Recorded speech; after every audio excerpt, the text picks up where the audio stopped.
Thank you for joining us around the fire. For more information or to make a donation, please visit randomactsnetwork.com. Now, want to hear a scary story?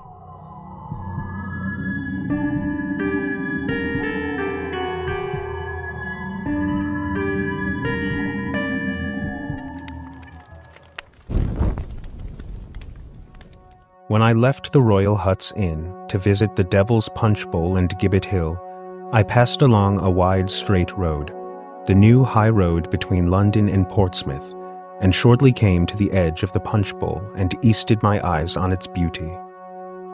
The fog, which had been heavy in London when I left on this mid-October morning, hung in the valleys so that the tops of the Surrey hills rose like islands from the sea of mist. And in the brilliant sunshine which glorified these upper levels softened and mellowed all the wide expanse of hill and dale and down which ranged between me and the southern coast.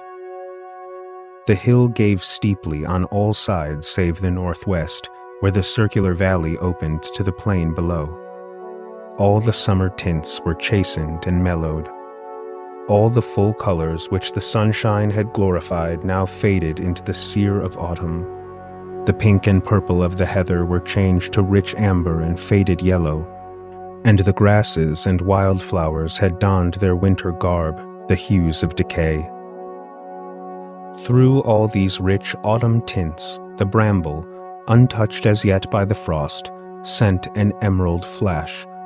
The green bushes which fringed the tiny stream running through the valley seemed of supernatural vividness, and the dark green of the pines which covered the western slope seemed to assert the right of nature to maintain her own color despite all influences. Away to the north and west, past the spurs and shoulders of the hill, the woods and valleys, the copses and villages and hills and ridges ranged in endless succession, and it was after a long, long pause that I turned from drinking in the beauty of the scene, with my heart full of the power and majesty and purifying influence of nature's beauty. Here, said I to myself, at least the soul of man is elevated, and on this higher plane of nature's handiwork the evil of our hearts is lulled. As I turned, however, I started, for there beside me was a tombstone by the roadside, marking the spot where a century ago a poor man was murdered. But not only the stone was of interest, for there were 3 figures by it which would have arrested attention anywhere. They were only children. 2 were young girls about some 13 or 14 years. They stood on each side of the memorial, each with a slim brown hand resting on an elbow of the stone, looking at me gravely with long, dark, fathomless eyes. They were both very pretty, and their slim, girlish figures were draped in black of some shimmering material, with a wide belt round the waist and dark material wound around the head.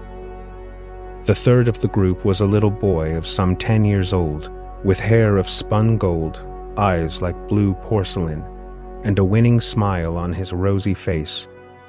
He wore a dark, blood-colored tunic.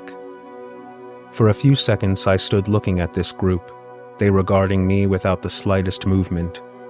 Then I spoke to them, making some remark about the beauty of the scene. One of the girls spoke, tapping the stone with her hand as she said, "Can you tell us anything about this stone, sir? We are strangers." "I am a stranger here myself," I answered, "but I think we will find it here." I proceeded to read aloud the inscription on both sides of the stone. When I read the word murder, they all 3 looked at each other, and then at me, and shuddered, and, strange to say, followed the shudder with a smile.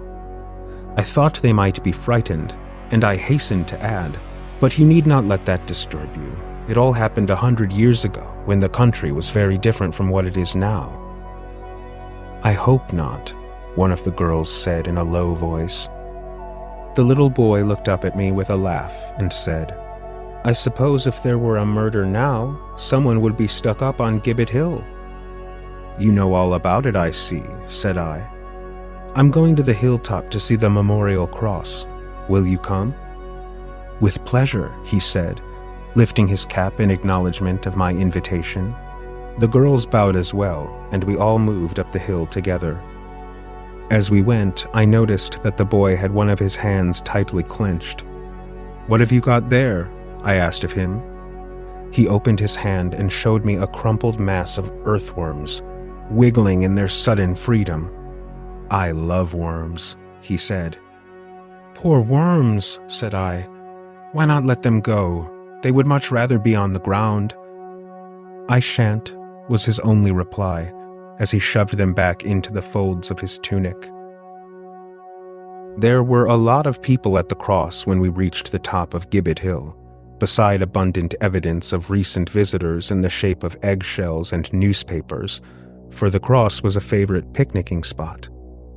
I soon became so absorbed by the lovely view which stretched before me, a wilderness of rising hilltops with green woods and rich valleys, that I quite forgot my young companions. I went to the edge of the steep hill and sat down looking eastwards, and lost myself in the beauty of the scene.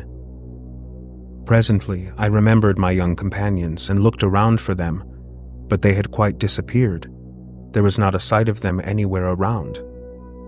I took my way to a deep, shady grove of hazel and beech with tall pines rising over all, one of those dense copses that creep up from the valley, throwing jagged spikes of greenery up the slopes of the hill. My departure from London had been early, and the walk in the blazing October sun fatiguing, so after a while, when I had been all around the summit, I took my way to a deep shady grove of hazel and beech with tall pines rising over all, one of those dense copses that creep up from the valley, throwing jagged spikes of greenery up the slopes of the hill. The undergrowth grew luxuriously under the shelter of clustering pines. The brown of the bark and the bluish bloom of the foliage, the sweet, aromatic odor which they exhaled, the sleepy silence accentuated only by the hum of nature's vitalities, the soft, rich grass whose summer greenery stood untouched. Here was the very perfection of autumn fullness.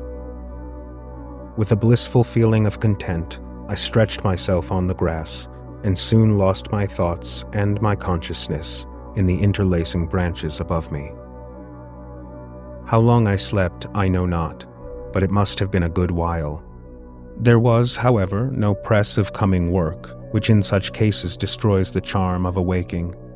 I knew there was ample time before me, and that I could revel to my heart's content in the freshness and purity of this wonderful spot.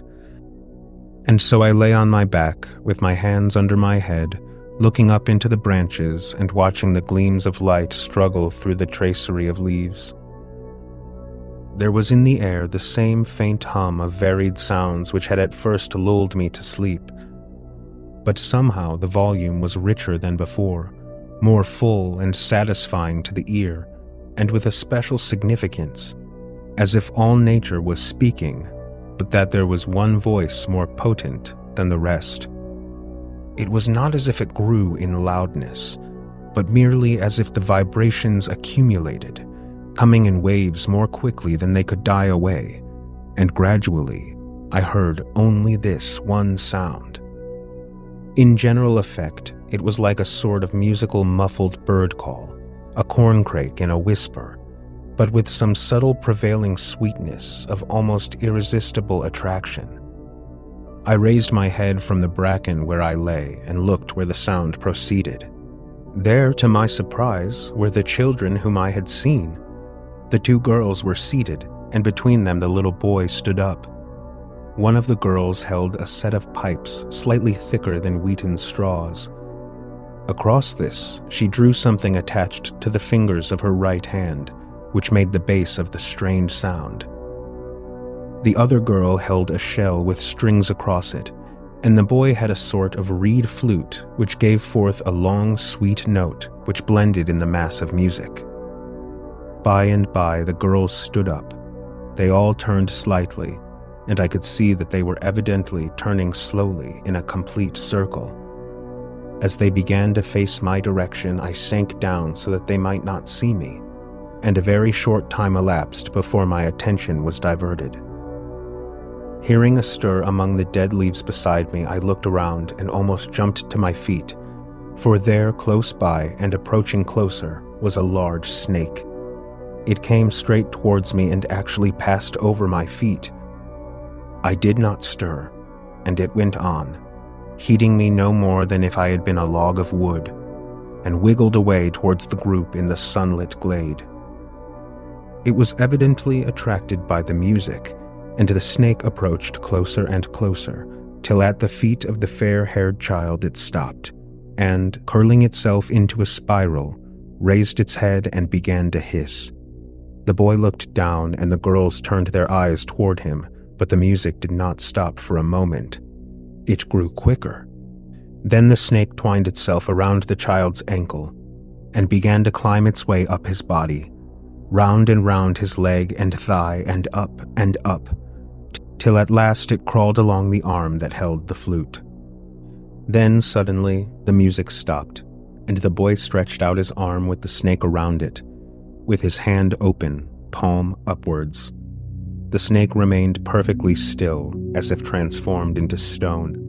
Then the girls took hands and circled slowly around the boy, uttering a low, whispering, mysterious chant, something the same as the earlier one, but this time in a minor key.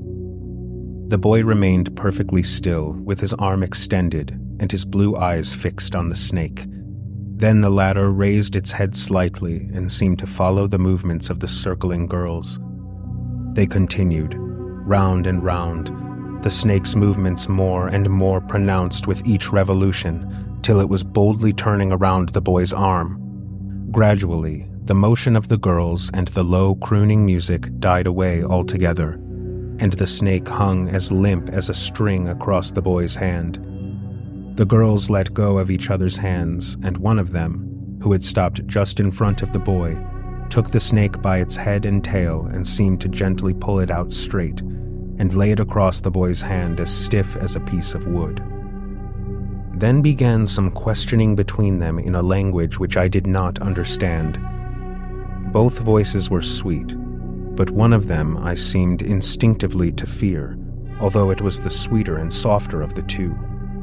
Somehow, and the idea was quite spontaneous, it seemed to suggest murder. When each girl in turn had her say, and they suggested positive and negative in their tones, the snake would slowly turn around like the needle in a compass and point its head to either one. The sweeter voice seemed to be the positive, and the other the negative, which seemed to annoy the positive inquirer, and her voice grew more deadly sweet and penetrating until it made me shudder. Then she seemed to get more and more enraged, for her eyes gleamed with a dark, unholy light, and at last came her question in a keen, thrilling whisper. The snake spun round quicker and suddenly came to a dead stop in front of the other girl. The disappointed one gave a fierce, short, sharp sound like a dog's bark, while a look of deadly malice swept over her face. At the same instant, the snake collapsed and hung as limp as before, and then slipped to the ground and lay there without motion, as if dead. The boy began to laugh. The girls joined, and in an instant the glade, which had seemed so weird, grew with laughter as the children chased each other into the wood and disappeared from view. I rose up from the bracken. I could hardly believe my eyes, and I thought that I must have been sleeping and dreamt it all. But the seemingly dead snake lay before me as palpable evidence that I had beheld reality. The sun was far in the west when I found myself once more at the highest point on Gibbet Hill. The place was now deserted. The picnickers had all gone home, the parties of school children had disappeared, and nothing remained of the day's visitation but the usual increase in old newspapers and broken eggshells. As the light was just beginning to fade and the air to grow a shade colder, the sense of loneliness was more than ever marked. But I had come from the midst of the hum and turmoil of the city to enjoy this very loneliness, and its luxury was to me unspeakable. Down in the valleys, the mist lay dim and fleecy white, and from it the hilltops rose dark and grim. A belt of cloud fringed the whole horizon, and above it stretched a sea of sulphur yellow, flecked here and there with little clouds of white, which, swimming high above the level of the hill, caught the last splendors of the sun, now obscured by the horizon. 1 or 2 stars began to twinkle through the darkening sky, and a stillness that seemed sentient stole up through the valley and reached where I sat. Then the air grew colder, and the silence became perfect, and a soft light fell on the scene. I sat on and leaned with my back against the great stone cross, and putting my hands behind me, wrapped my arms around its back so as to drink in the wondrous beauty in which I was immersed. Suddenly, each hand was grasped from behind and held tight in a pair of hands, so strong I could make no movement, and a scarf of thick material was thrown over my face and drawn tightly from behind, holding my head close to the stone. My hands were tied around the wrists and drawn tight, and I took for granted that I was being prepared for robbery. I was alone, far away from everyone, and in the hands of men stronger than I was myself, secretly thankful that I had only a small sum of money with me. After a time which seemed long, but was probably a few minutes' duration, the scarf was pulled down so that my eyes were free, though my mouth was still covered and I was unable to cry out. There were the 3 children who had arrested my attention earlier in the day. They stood before me perfectly still and silent for a little while, their eyes being the only features which expressed consciousness or interest of any kind. The boy and 1 girl smiled on me with an amused superiority, while the other, who in the glade had exhibited such anger, smiled with a deadly cold hate which made me shudder. The latter then approached me closer, the others remaining still and looking on with their amused smile. She took from her waist, where it was concealed in the folds of her dress, a long, sharp dagger. She proceeded to flourish before me with extraordinary dexterity and rapidity. Its keen edge touched my skin, and the contact made me wince. Then she would dart towards my eyes till I could feel its cold point actually touching my eyeballs, and she would hurl herself at me with the point of the deadly weapon directed at my heart, but would stop just as it seemed that my last moment had come. I felt a cold chill, a strange numbness growing over me. My heart seemed to get cold and weak, colder and colder, weaker and weaker still, till at length my eyes closed. I tried to open them, succeeded, tried again, failed, succeeded, failed, and at length consciousness passed away from me. The last thing I remember seeing was the gleam of the long knife in the starlight. The last sound I heard was a low laugh from all 3 of the children. My consciousness struggled back into existence, and I opened my eyes. It was now much brighter, for a great yellow moon had arisen. A man was bending over me, shaking me roughly by the shoulder, while a lady stood by, looking on anxiously with her hands clasped. "He's not dead, George, is he?" I heard her say. "It is a mercy that you had the inspiration to come out and see the moonlight view, or he might have died of cold. He must have fallen asleep." "My heart," I murmured. "My heart," for it was icy cold. The past was coming back to me quickly now, and I asked him, "Did you see anywhere some children? 2 girls and a boy." "Yes, hours ago as they went down the road on a tricycle," the man said. "They were laughing, and we thought them the prettiest and happiest children we had ever seen." "But why?" "My heart," I cried out again, for there was a coldness which seemed to numb me. The man put his hand over my heart, but quickly tore it away with a cry of terror. "What is it, George? What is it?" shrieked the lady. He stood back, and she clung frightened to his arm, as a large worm wriggled itself out of my chest, fell on the ground, and glided down the hillside into the trees below.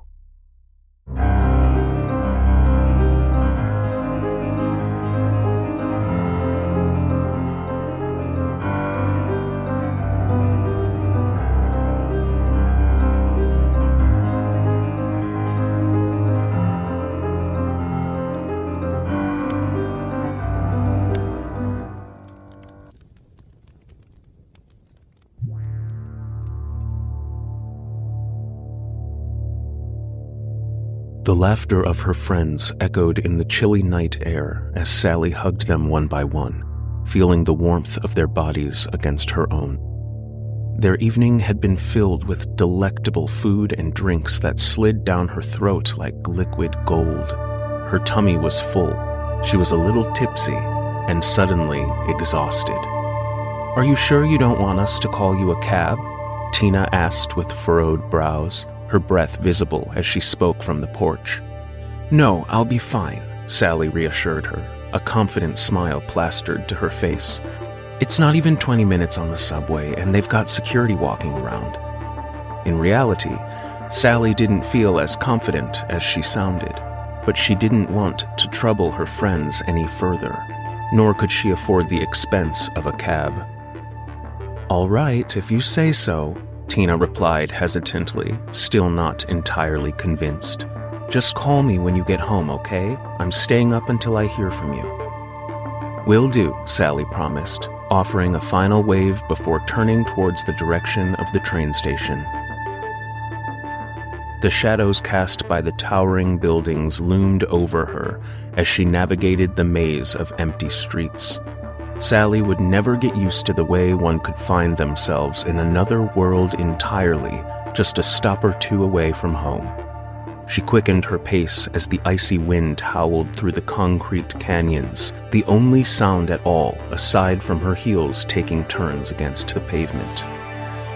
Rounding a corner, Sally caught sight of the familiar entrance to the subway station. Grimacing, she descended the steps into the bowels of the underground. As she reached into her bag for the train pass, she found herself talking aloud. "Just a few stops," she told herself. "I'll just wait by security until the train arrives." The flickering fluorescent lights cast distorted shadows across the platform, and as she got closer, Sally's heart sank. The security office, her only source of comfort, was empty and dark before her. Where are they? Sally wondered, her heart pounding in her ears. She glanced around, anxious to appear calm and cool in case any strange eyes were following her. Yet, she saw nothing but the vacant benches and glowing ticket machines and clusters of trash and papers decorating the ground. She scanned her pass and went through the gates, which elicited a two-tone sound of acknowledgement that echoed through the empty station. As she reached the escalators, she found that they had been turned off, so she hurried down the stairs 2 at a time, reaching the empty platform in seconds and glancing around once again for any sign of the security officer. But there was no one. Nothing. Even the screens which displayed train arrival times were blank.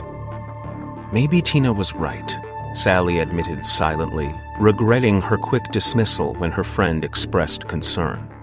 She glanced at her watch, counting the seconds as they ticked by, each one stretching on for an eternity.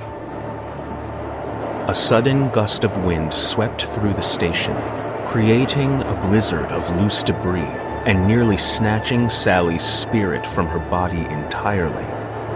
Then her terror gave way to relief, which in turn morphed into disappointment as she realized the arriving train was headed in the opposite direction.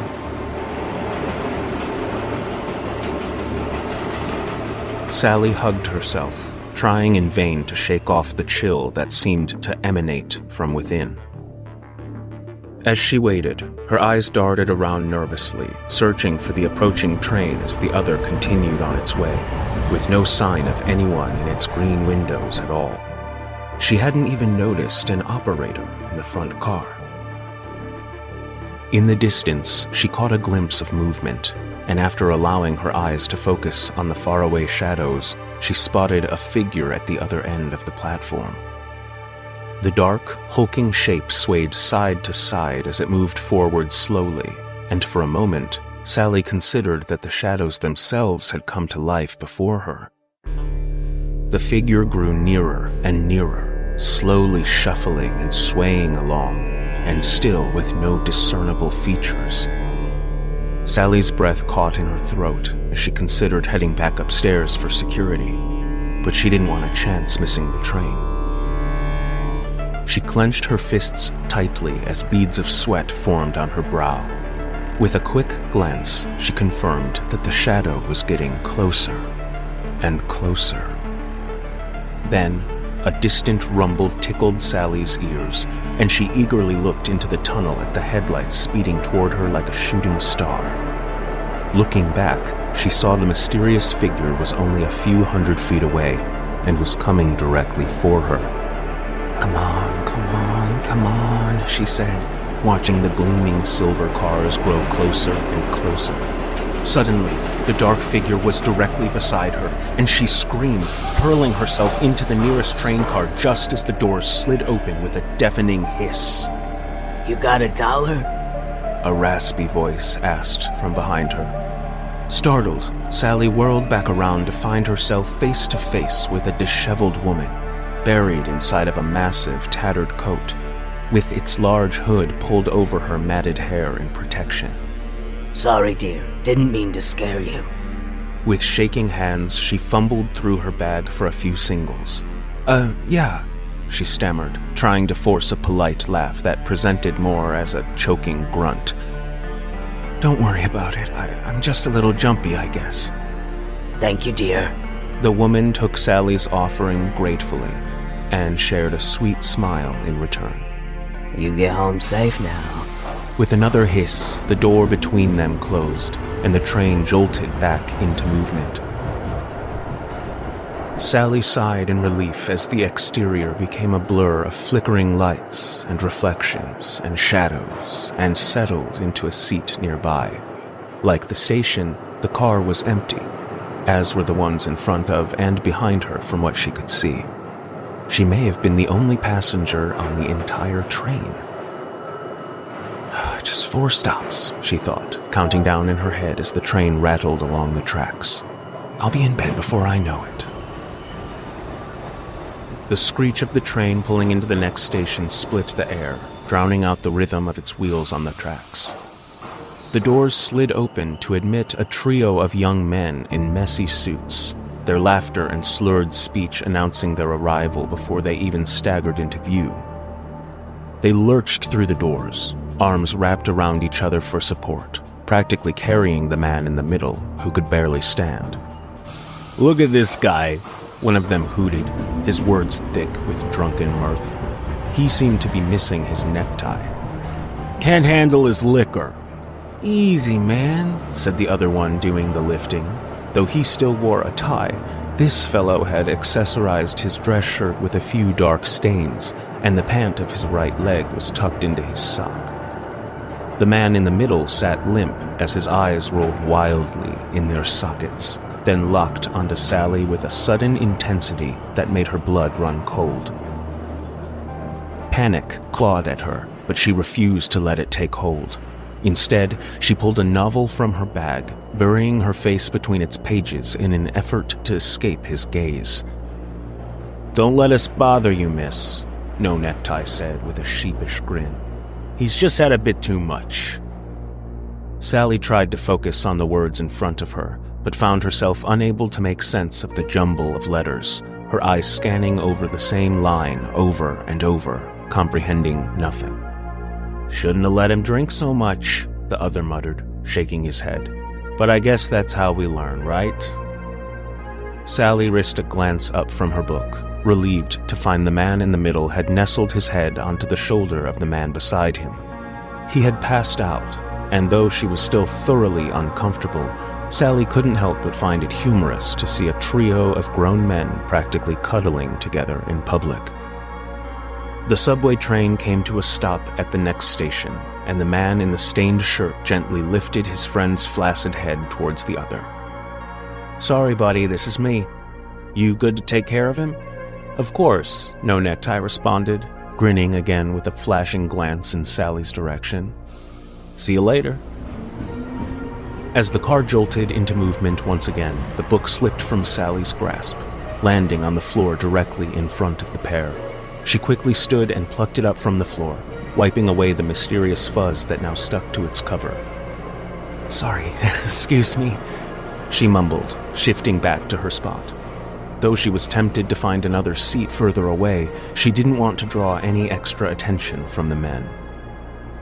"You ever drink too much?" the conscious man asked Sally.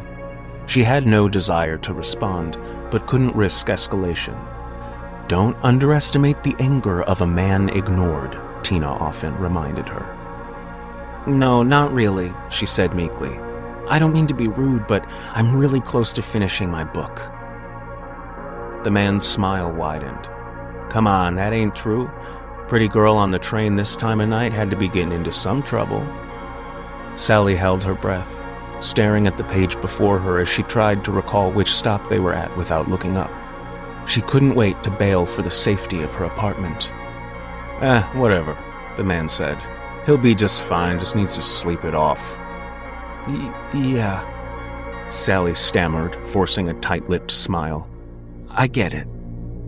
He paused, and she knew he was watching her as she kept her eyes on the book in front of her. Then he continued, in a lower voice. "You know, you'll never finish that book there if you don't turn the page." Sally laughed nervously. "I'm not great at multitasking," she said. The sharp cry of the train slowing into the next station interrupted them, and No Necktie gently shifted his friend's weight so that he now leaned against the wall. "Well, this is me," he said, standing and approaching the door. "Don't worry about him, miss, and get those pretty legs of yours home. Nothing good happens this time of night." As the doors slid shut behind the departing drunk, Sally found herself alone with the unconscious man, silently slumped against the window as the train continued towards its next destination, Sally's stop. Though she was glad to see the others go, she was appalled at these so-called friends for leaving the man like this. He was practically dead weight, and they abandoned him on the plastic bench like a forgotten glove. Sally wondered if she could get the operator's attention when she left the train, or if there might be security patrolling on the next platform. Suddenly, she felt responsible for this utterly creepy stranger, and imagined reading in the news the next day about a man robbed or worse after falling asleep drunk on the subway. She had almost placed her book back inside of her bag when she was hit by a sudden wave of terror. What if this man wasn't unconscious at all, and simply waited for his chance to follow her off the train? She didn't want to indicate that she was preparing to leave, and quickly considered ways she could shake him off if he followed, whether he was stumbling drunk or stone-cold sober. But her apartment was only 2 blocks from the station, and there was little she could do besides bursting into a sprint if the man indeed began to stalk her. At long last, the train began its gentle arc around the curve nearing the platform, and Sally planned to erupt from her seat and through the doors at the last possible second. The train seemed to be taking the curve quite swiftly, but she didn't mind. Anything to get home sooner. With the turn complete, the subway pulled into the station and came to an extremely sudden stop. Then, in one horrible moment, 3 things happened simultaneously. First, the doors of the train opened with a hiss, welcoming a heavy wave of stale, freezing air from the platform. Second, Sally pulled herself up from her seat, stepping towards the door as swiftly as she could. And third, the unconscious man slipped from the bench, face-planting directly in Sally's path with a sickening thud, and causing her to trip, tumbling into the open doorway and dropping her book to the tracks below. Sally looked at the stranger on the floor in front of her and shrieked with utter terror. The back of his head was crusted with blood, surrounding a fresh bullet hole in the center of his skull. Moments before, Sally had locked eyes with a corpse and conversed with his killers. The man in the middle had been dead the whole time.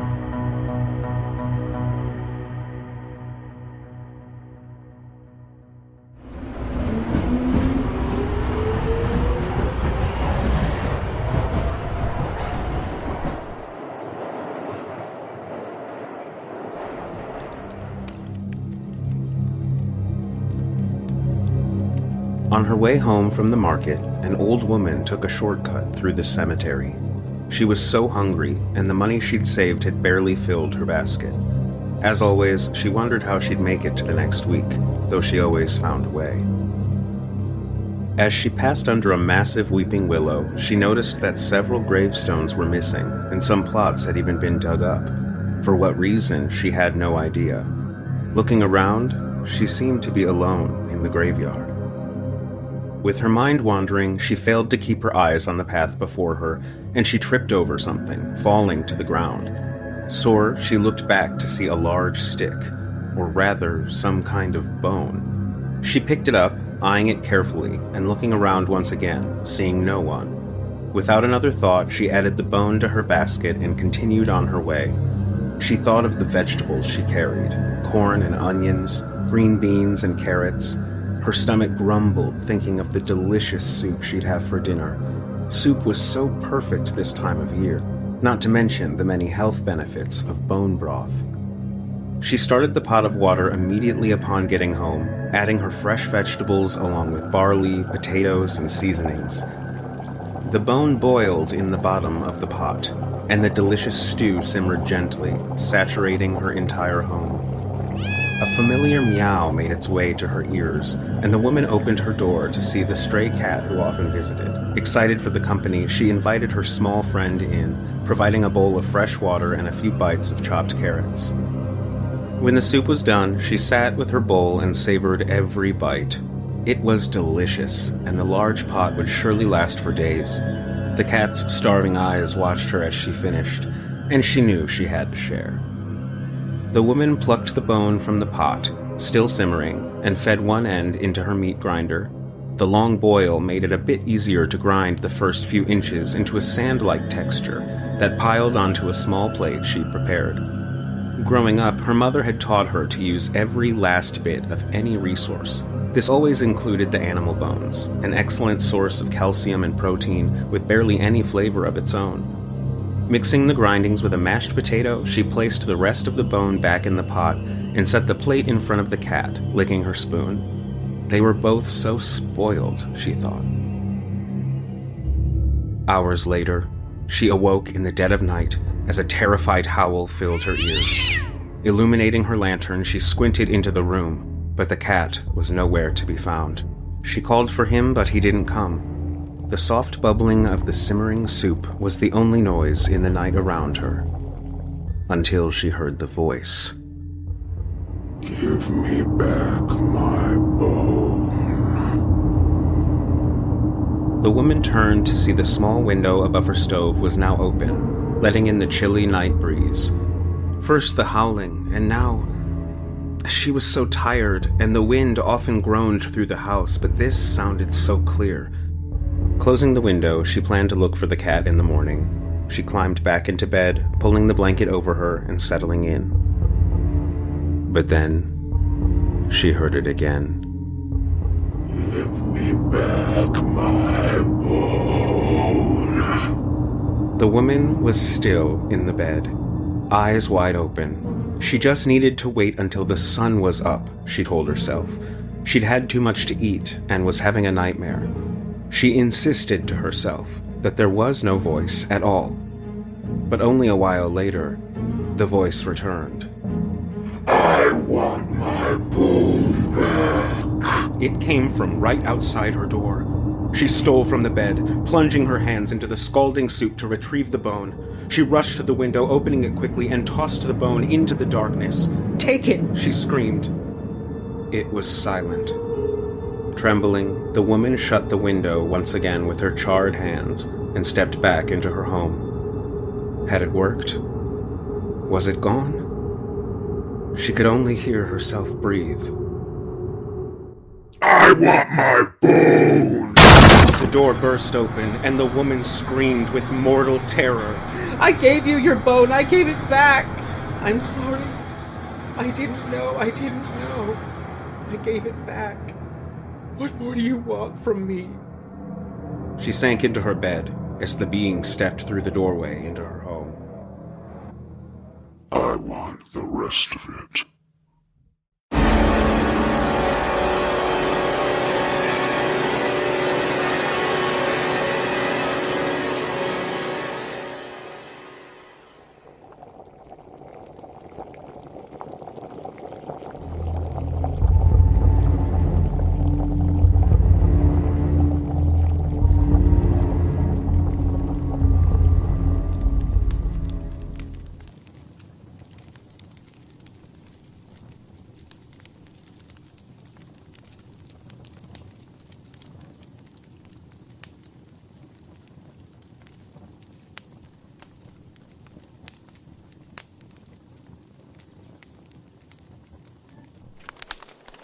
Hugo lived alone. He had no family, no real friends, not even a pet. Monday through Friday, he went to work at the office as an accountant. Every day he added columns of numbers, and once every 2 weeks, he made out the paychecks for the company. That was the closest he'd ever come to the other employees, typing their names on a paycheck. Hugo spent the weekends alone. On Saturdays, he watched television, and he carefully read through every piece of junk mail that he received during the week. Hugo always answered the ads for free information. On Sundays, he read the newspaper and took a walk. He didn't mind living such a solitary life. He didn't like people, really. But sometimes, Hugo could tell when he had been alone too long. Sometimes, when he had to talk to someone, his voice sounded like a stranger's. When that happened, he would make a point of eating out in a restaurant. He would ask the waitress questions and listen to what other people were saying, and that usually got him back to normal. One Monday morning, Hugo woke up at exactly 7:30 as he did every other morning. It had been a 3-day weekend because of a holiday on Friday. Hugo had not left his apartment for 3 days. The weather had been too bad to take a walk on Sunday, so he had stayed in to watch television and read the papers. Hugo groaned and stumbled out of bed. His head felt groggy this morning. He went into the bathroom and turned on the cold water. Then he splashed his face with the water to try and clear his head. But he still felt strange. After he dried his face, Hugo looked in the mirror. He always did that in the morning. Hugo looked in the mirror for a long time this morning. He didn't seem to be thinking straight, and what he saw in the mirror didn't make sense. He stared straight into the reflection of his eyes. Then he looked at his nose, his mouth, his forehead. The more he looked at himself, the more it seemed that he was looking at the face of a stranger. "That's not me," he thought to himself. "That can't be me." But as he moved his face up and down, the reflection also moved up and down. Hugo shut his eyes and shook his head back and forth. Then he looked at the mirror again. The stranger's face hadn't gone away. It was staring right back at him. "My God," said Hugo. He put his hands to his face, and it did the same. Suddenly he needed to know if he was still himself. He ran to the closet. His clothes were all neatly hung in rows, arranged according to color. He pulled open a dresser drawer. His wallet was there, and his driver's license still had his name on it. Hugo sighed with relief. Then he looked up at the mirror over the dresser. The stranger was looking back at him. That isn't me, Hugo said in a trembling voice. I don't look like that. Hugo dressed himself in one of his oldest suits, one that he had worn hundreds of times. It made him feel secure. Then he went into the kitchen, put on some coffee, and poured himself a bowl of cereal. As he picked up the big spoon, he saw the stranger's distorted face staring at him, upside down. I don't look like that, Hugo repeated. Suddenly, he thought of a way to prove it. A picture, he thought. There must be a picture of me. But he couldn't think of any. No one had ever taken a picture of him that he could remember. He began to shake inside. There had to be a way to prove that he was not the stranger that he saw reflected in the mirror. By now it was 8:15. He would have to be at his desk in 45 minutes. Hugo didn't know what to do. He couldn't go into his office looking like a stranger, but he couldn't stay home either. It was the 15th of the month. The employees were supposed to get their checks today. Hugo got ready to go to the office. He avoided looking in any mirrors. As he locked the door to his apartment, his neighbor, Mrs. Reynolds, passed him on the street. "Good morning, Hugo," she said, and Hugo returned her greeting. Then he realized what it meant. He looked like his old self to her. He almost went back to the apartment to check the mirror again, but then he remembered that there was a mirror at the front of the bus that he would ride to the office. He walked to the bus stop and waited, humming a song. He felt better now. The bus pulled up and Hugo walked on. As he gave the driver his money, he stooped to look in the mirror. To his horror, the stranger stared back, with an eager grin on his face. Hugo slumped into a seat. He rode all the way to his office with his eyes shut. There was a window by his seat, and every time he looked at it, the reflection of the stranger's face was there. At 9 o'clock, Hugo was in his office at his desk. He sat there, waiting for someone to notice, but no one did. The women who worked in the accounts department with him acted perfectly normal. They paid no more attention to him than they usually did. Hugo felt as though he were going mad. 4 times during the day he went to the restroom to check. The mirror always confirmed his fears, that he looked like a total stranger, and no one even noticed. Hugo went home that night and went directly to bed. He hid in the dark bedroom until sleep put his exhausted mind to rest. When he woke the next morning, he was afraid to look in the mirror. He avoided it, but he had to shave if he went to work. It was hard shaving the stranger's face. His hands were shaking. It went like that Tuesday morning and Wednesday morning and Thursday morning. Friday morning, Hugo woke up at 7:15 and lay in bed for a very long time. He didn't want to get up. He felt as though he couldn't go on living with that stranger's face. He stayed in the bedroom for an hour. Finally, the fear of being alone with the face all day forced him out of bed. He decided he would go to work, even though he was late. He went to the bathroom and began to shave automatically. Then he dropped the razor. It was his old face, his own face back in the mirror again. Hugo ran his hands all over his face. It really was him. This was how he looked. He let out a crazy laugh. The stranger had gone, disappeared, and he was himself again. Hugo finished shaving, dressed, and rushed out of the house without having breakfast.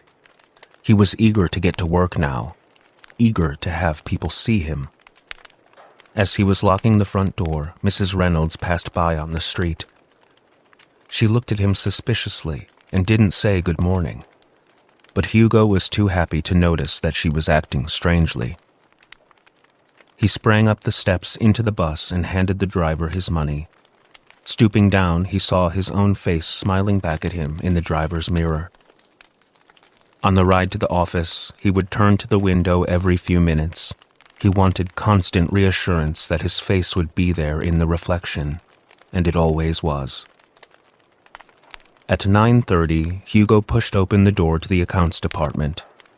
The receptionist was calling to him from her desk in the hallway, but he didn't pay attention. He just wanted to get to his desk because he was late. Hugo strode across the room to his desk, which sat in a corner.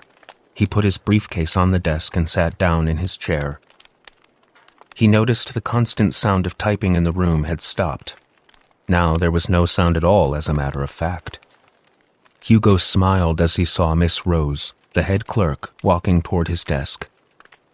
"Yes, Miss Rose," he said. Miss Rose stopped a few feet from his desk. "Who are you?" she asked. Hugo laughed at the joke. Miss Rose was being especially friendly today. "Why are you sitting in Hugo's desk?" Miss Rose demanded. And Hugo stopped laughing. He looked into Miss Rose's eyes. The truth crept like a sinister madman into his mind. Miss Rose was looking at a total stranger. He could see that she didn't recognize him. Hugo gripped both sides of the desk. "Who are you?" Miss Rose repeated. But Hugo didn't answer. His mind was too busy, making its strange, spiraling descent into total madness.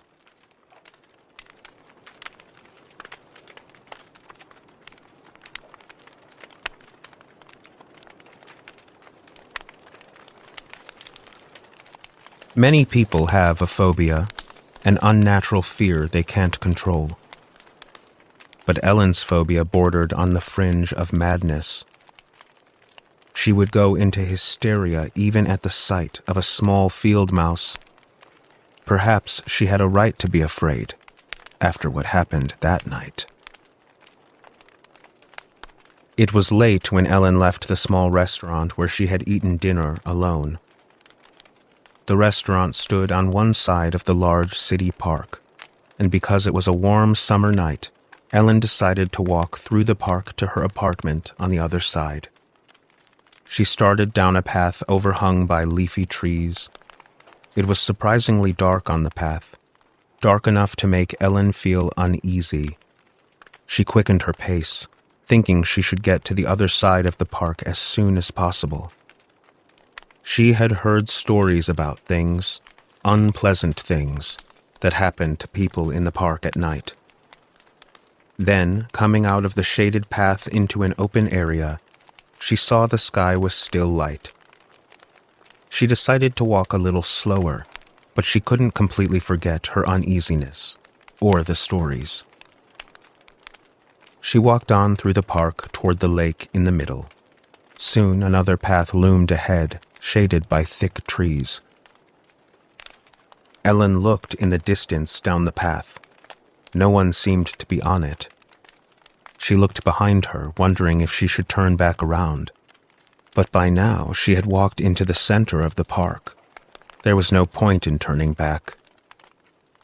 Once on the shaded path, she could hear no sounds but the rustle of leaves. The sounds of the city were drowned out here. Ellen walked on, listening to the leaves whispering in the night air. She felt as though she were 1,000 miles from civilization. But then her ears picked up another sound. It wasn't a sound from the city outside, and it wasn't a sound from the trees either. She listened to her own footsteps on the cement path, and told herself that was all she had heard. But no, she heard it again, an echo of her own footsteps behind her. She was sure of it now. There were other footsteps following her. Fear crept into her mind. It made her heart pound and her legs walk faster. Soon Ellen knew she had reason to be afraid. The footsteps behind were keeping pace with hers. They had quickened with her own. She kept herself from running, knowing she must not show her fear. She knew she must stay in control of herself. Forcing her legs to slow down, She realized the footsteps behind her were not slowing down. They came up from behind, quickly, eagerly. Ellen couldn't control her fear any longer. She broke into a run down the path. The footsteps didn't follow right away, but then, over the pounding of her heart, she heard them hitting the pavement, fast and steady. Ahead, Ellen saw the path that went down to the lake. She knew that people more often came to the lake than any other place in the park. She ran down a small hill toward the lake. As she rounded a corner, her heart sank. The path by the lake was deserted too, and now the footsteps behind her were coming down the hill and were catching up to her. Ellen looked around wildly. There was a dense area of bushes and trees to her left. She ran on for a few steps and then threw herself into hiding in the bushes. Maybe, she prayed, the footsteps would go by. It was dark now. Only a half-moon penetrated the night with its mellow light. Ellen heard the footsteps first. Then she saw the shadow that belonged to them. The man stopped walking 20 feet from where she was hiding. He stood silent for a minute with his back to her. Then he walked over to a bench at the lake's edge and sat down on it. In the bushes, Ellen was sweating. She wondered why she had ever stopped running. Nothing could be worse than this. The man must know she was hiding. Was he going to wait it out until she couldn't stand to hide any longer? Then Ellen thought that others might come along on the path. She would have to jump out of the bushes then and could walk out of the park with them. She looked over at the man on the bench again. He sat calmly looking out at the lake. Something caught her eye. There was a small shadow moving along the water's edge. It stopped. Silhouetted against the night sky, Ellen could see the head of a large rat. She started to get up off the ground. That was always her reaction to mice, to stand on a chair, to get up off the floor in any way possible. But now, she couldn't get up, and she couldn't let loose the scream choking in her throat. As if in a bad nightmare, 3 more rats joined the one by the lake. Ellen could see their fat shadows and their ugly rodent heads in the moonlight, and she could hear the clatter of their claws on the cement path. She wanted to scream, she wanted to run, but the bigger shadow on the bench scared her more. The rat's not more than 5 feet away from him. He must see them, Ellen thought. She switched her eyes back to the rats. They hypnotized her with loathing fear. She heard a rustle in the bushes, not more than 2 feet from her. She had to gag her mouth with her sweater to keep from screaming. What if a rat came up to her? What if it jumped on her with its sharp claws? Then, with horror, Ellen saw that the 4 rats by the lake's edge were coming toward her.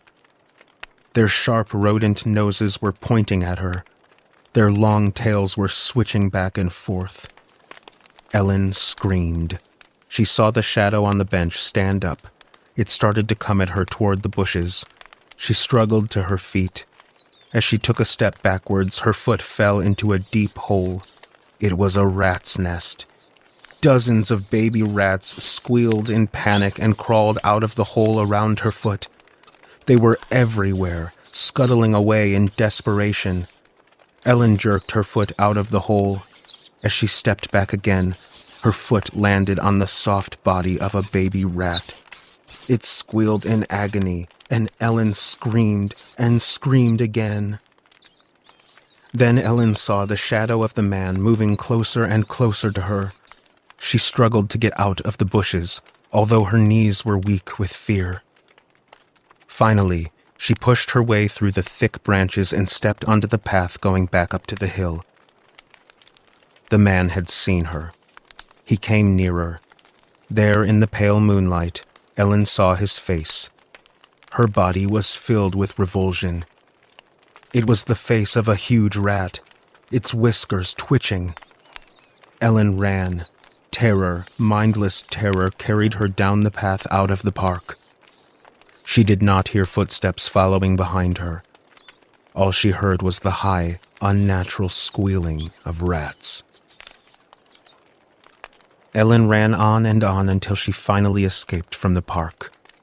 But the rat, she would never really escape him. He was still there, in her mind.